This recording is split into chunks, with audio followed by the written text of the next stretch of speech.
Đi chia còn lại cầm sàn nơi trường Phnom muối cái hai ta hàng bà ráng ép trường Phnom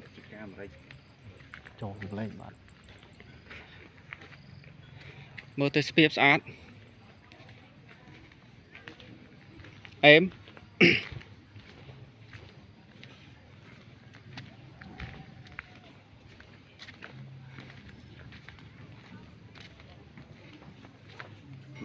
sao lại chán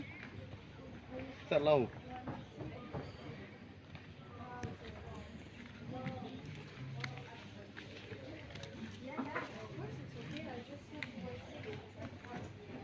đi chơi trong camera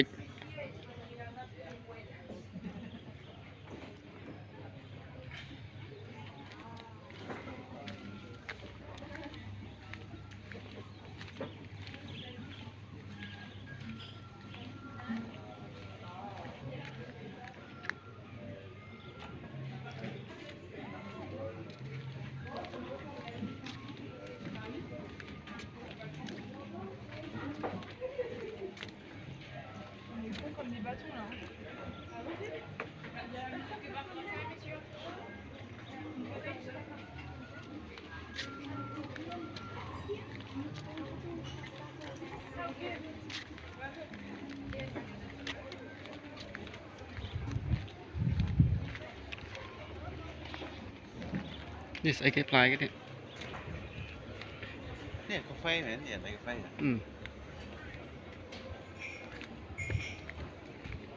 ยี่โคนไปเอาไก่ไปเอา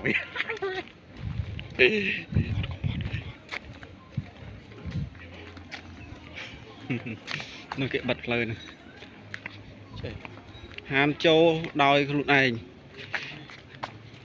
bà này ta miền cài tắt tôi với nhé chua cài ok